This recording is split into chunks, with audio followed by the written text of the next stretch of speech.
ज्या निनावी पत्रामुळे खळबळ उडालेली आहे ती पत्र कुणी पोस्ट केलं, का केलं, आत्ताच का केलं, याच्यामुळं काय सांगा? कालपासून आता इथे अख्ख्या इलेक्ट्रॉनिक मीडियाला आलंय पत्र, प्रिंट मीडियाला पण आलेलं आहे.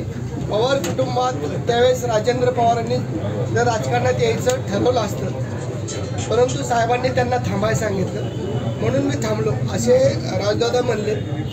आणि आजची परिस्थिती ती त्याच वेळेस झाली असतं असं पुढे ते म्हणाले.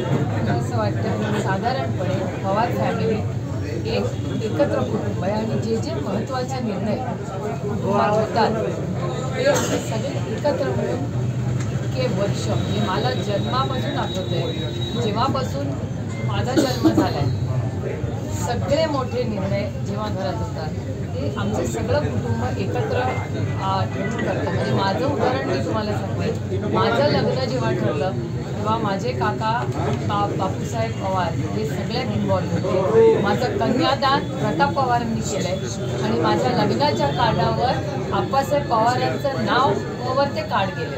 त्यामुळे कुठलेही महत्त्वाचे निर्णय जेव्हा होतात किंवा राजकारणात मला जेव्हा यायचा निर्णय झाला तेव्हा फॅमिली मीटिंग झाली, सगळ्यांनी एकत्र मिळून आम्ही कुटुंब म्हणून कुठलेही छोटे मोठे निर्णय असतात ते आम्ही कुटुंब म्हणून कालही घेत होतो, आजही घेऊ आणि उद्याही घेऊ. कारण का प्रत्येकाचा मान सन्मान, प्रत्येकाचं मत घेऊन आमच्या घरात मुलं कुठे शिकायला जायचा निर्णय असेल, कुठलाही आमचे अनेक बंधू व्यवसाय करतात त्यांचे काही व्यवसायाचे निर्णय असतील, आमच्या मुलांचे लग्न असतील, शिक्षणाचे निर्णय असतील, हे सगळे निर्णय किंवा कुठलेही आमच्या कुटुंबाशी निगडीत जे विषय असतात त्याची नेहमीच चर्चा होते. एखाद्याला कधीतरी एखादं पाऊल पुढे मागे घ्यावं लागतं, तोही त्याग आमच्या कुटुंबातल्या अनेक लोकांनी केलेला आहे. ही गोष्ट आमच्यासाठी महत्त्वाची क्रिया.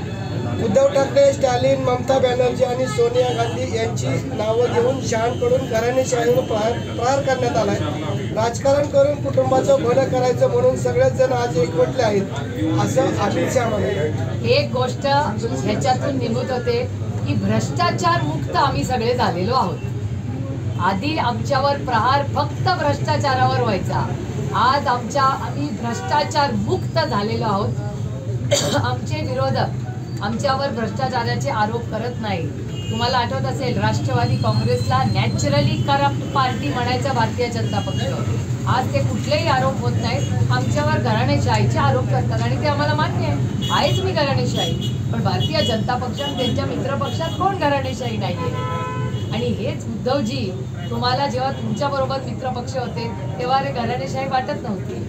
अशी किती तुम्हाला उदाहरणं देऊ, म्हणजे उद्धवजी तुमच्या बाजूला असले तर मग तुम्ही नाही, पण आमच्याबरोबर आज उद्धवजी आले आणि आज मी तुम्हाला सांगते उद्धवजी हे आजही महाराष्ट्रात सर्वे घेतला तर उद्धवजींबद्दल राज्यामध्ये अजूनही प्रचंड प्रेम आणि आदर आहे. आणि उद्धवजींनी कोविडमध्ये जे काम केलं ते महाराष्ट्र कधीही विसरणार नाही.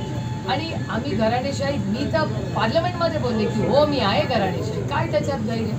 डॉक्टरचा मुलगा डॉक्टर होऊ शकतो, वकिलांचा मुलगा वकील होऊ शकतो, पत्रकारांचे मुलं पत्रकार होऊ शकतात.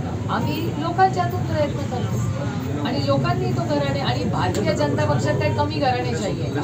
ही लिस्ट तुमच्याच चॅनलवर मी पाहिलेली आहे, त्याच्यात काय? आणि घराणेशाही मला तर वाटतं मोदीजी स्वतःच घराणेशाहीबद्दल पार्लमेंटमध्ये बोलले होते. आदरणीय मोदीजींनी सविस्तर समजून सांगितलं होतं की काही केसेस घराणेशाही नाही. यवतमाळला आले होते 2014. एकाच प्रश्नाचं उत्तर दिलं. भाजप सोबत भ्रष्टाचारी सगळे गेलेत असं म्हणायचं शक्यता नाकारता येत नाही. कारण का अशोक चव्हाणांवर विधवा महिलांचे पैसे आणि भ्रष्टाचार केलेला आरोप अशोक चव्हाणांवर मी नाही केलेला, पार्लमेंटमध्ये या कानांनी आणि या डोळ्यांनी मी पाहिलेलं आहे. भारतीय जनता पक्षाने अशोक चव्हाण भ्रष्टाचारी आहे ते भारतीय पूर्ण दाखवा, चॅनलवर दाखवणार असलं तर आरोप मी केलेला नाही. भारतीय जनता पक्षाने पार्लमेंटमध्ये ऑन रेकॉर्ड या राज्यातल्या विधवा महिलांचे पैसे आणि भ्रष्टाचार कोणी केला तर तो अशोक चव्हाणांनी केला हे मी म्हणत नाहीये. भारतीय जनता पक्षाने पार्लमेंट ऑन रेकॉर्ड बोललेले आणि आज पुढचं तुम्हाला माहितीच आहे. त्याच्यामुळे भ्रष्टाचारी पक्ष आज या देशात कोण आहे मी सांगायची गरज नाही. भाजप नॅचरली करप्ट पार्टी असं म्हणायचं. नाही नाही नाही, असं नाही. ते एनसीबीला म्हणायचे.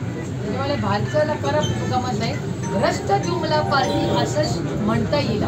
भाजप म्हणायचंय राष्ट्रवादी काँग्रेसला, आता म्हणत नाही. याचा अर्थ भ्रष्टाचारी जे होते ते सगळे गेले असं मी म्हणत नाहीये.